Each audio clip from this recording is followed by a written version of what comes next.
বিগত ১.৫ দশকে নিষ্ঠুর স্বৈরশাসনের বিরুদ্ধে রাজপথ থেকে শুরু করে আন্তর্জাতিক লবি এবং বুদ্ধিবৃত্তিক অঙ্গনে লড়াই করা এক অকুতোভয় সেনানী সুলতান মোহাম্মদ জাকারিয়া। সেনবাগের এই গর্বিত সন্তান এবার এসেছেন আপনাদের দুয়ারে। আসন্ন ত্রয়োদশ জাতীয় সংসদ নির্বাচনে জাকারিয়া শাপলাকলির ফেরিওয়ালা হয়ে নির্বাচন করছেন। চলুন জেনে নেই কে এই জাকারিয়া। ১৯৮১ সালে নোয়াখালীর সেনবাগ উপজেলার ডোমরিয়া ইউনিয়নের পরিকোট গ্রামের সম্ভ্রান্ত মুসলিম পরিবার পরিকোট মজুমদার বাড়িতে জন্ম তার। ঐতিহ্যবাহী পরিকোট সরকারি প্রাথমিক বিদ্যালয়েই পড়াশোনার হাতেখড়ি। এরপর কানকিরহাট বহুমুখী উচ্চ বিদ্যালয় থেকে মাধ্যমিক এবং চট্টগ্রাম সিটি কলেজ থেকে উচ্চ মাধ্যমিক, এরপর ঢাকা বিশ্ববিদ্যালয়ে স্নাতক সম্পন্ন করে তিনি ব্র্যাক বিশ্ববিদ্যালয়ে গবেষক হিসেবে যোগদান করেন। জাকারিয়া সেখান থেকে পরবর্তীতে গবেষণায় স্কলারশিপ নিয়ে যুক্তরাষ্ট্রের ম্যাসাচুসেটস অঙ্গরাজ্যের ব্র্যান্ডাইস বিশ্ববিদ্যালয় থেকে আন্তর্জাতিক উন্নয়ন বিষয়ে এমএ সম্পন্ন করেন। বর্তমানে তিনি যুক্তরাষ্ট্রের উইসকনসিন অঙ্গরাজ্যের ইউনিভার্সিটি অফ উইসকনসিন ম্যাডিসন থেকে তুলনামূলক আন্তর্জাতিক শিক্ষা ও বিশ্ব অধ্যয়ন নিয়ে পিএইচডি ডিগ্রি সম্পন্ন করছেন।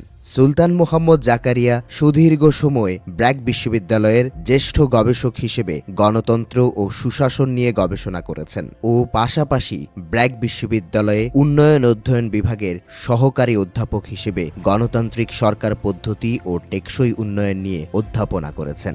বিশ্বের খ্যাতনামা মানবাধিকার সংস্থা অ্যামনেস্টি ইন্টারন্যাশনালের আন্তর্জাতিক সচিবালয়ে তিনি দক্ষিণ এশিয়া বিষয়ক গবেষক হিসেবে ও পরবর্তীতে প্রতিষ্ঠানটির যুক্তরাষ্ট্র শাখায় বাংলাদেশ ও পাকিস্তান বিশেষজ্ঞ হিসেবে প্রায় অর্ধ যুগের বেশি সময় কাজ করেছেন।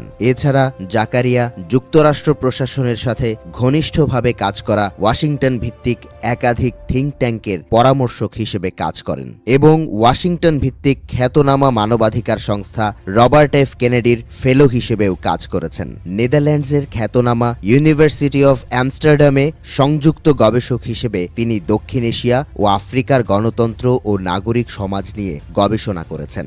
যুক্তরাষ্ট্রের বস্টন বিশ্ববিদ্যালয়ের ভিজিটিং ফেলো হিসেবে জাকারিয়া ধর্ম ও গণতন্ত্র নিয়ে গবেষণা করেছেন। এছাড়া যুক্তরাষ্ট্রের ব্র্যান্ডাইস বিশ্ববিদ্যালয়ের গবেষক হিসেবে এবং ইউনিভার্সিটি অফ উইসকনসিন ম্যাডিসনে শিক্ষক হিসেবে অধ্যাপনা করেছেন। আন্তর্জাতিক বিভিন্ন খ্যাতনামা জার্নাল ও প্রকাশনা সংস্থা থেকে গণতন্ত্র, মানবাধিকার, গণতান্ত্রিক প্রতিষ্ঠান প্রভৃতি বিষয়ে জাকারিয়ার রয়েছে ২০টির বেশি গবেষণা প্রবন্ধ।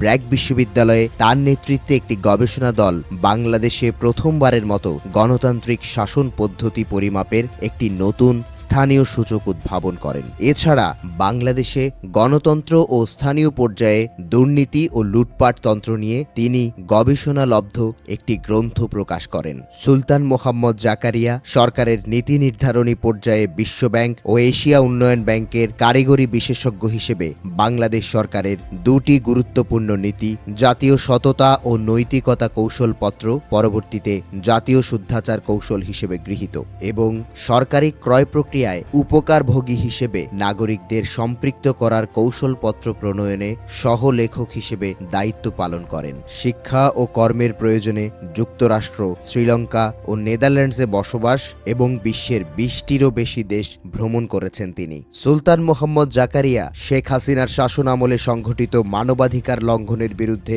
আন্তর্জাতিক মানবাধিকার সংস্থাসমূহ, নাগরিক সমাজ ও গুরুত্বপূর্ণ সরকারি বেসরকারি প্রতিষ্ঠানগুলোর মাধ্যমে চাপ সৃষ্টি এবং বৈশ্বিক জনমত গঠনে অন্যতম গুরুত্বপূর্ণ ভূমিকা পালন করেন। তিনি র্যাব সদস্য এবং পদচ্যুত শেখ হাসিনার শাসন আমলে নির্যাতন নিপীড়নে সম্পৃক্ত কর্মকর্তাদের গুরুতর মানবাধিকার লঙ্ঘনের বিরুদ্ধে আন্তর্জাতিক জবাবদিহিতা নিশ্চিতকরণে আন্তর্জাতিক মানবাধিকার সংস্থাসমূহ ও মার্কিন প্রশাসনের সাথে কার্যকর ভূমিকা পালন করেন। অ্যামনেস্টি ইন্টারন্যাশনালের আন্তর্জাতিক কার্যালয়ে কর্মরত অবস্থায় বাংলাদেশে সংগঠিত অসংখ্য গুমের ঘটনায় জাকারিয়া আক্রান্তদের উদ্ধারে আইন শৃঙ্খলা বাহিনীর উচ্চ পদস্থ সদস্য ও সরকারি কর্মকর্তাদের সাথে সরাসরি যোগাযোগ স্থাপন করে ভুক্তভোগীদের মুক্তির জন্য চাপ প্রয়োগ করেছেন।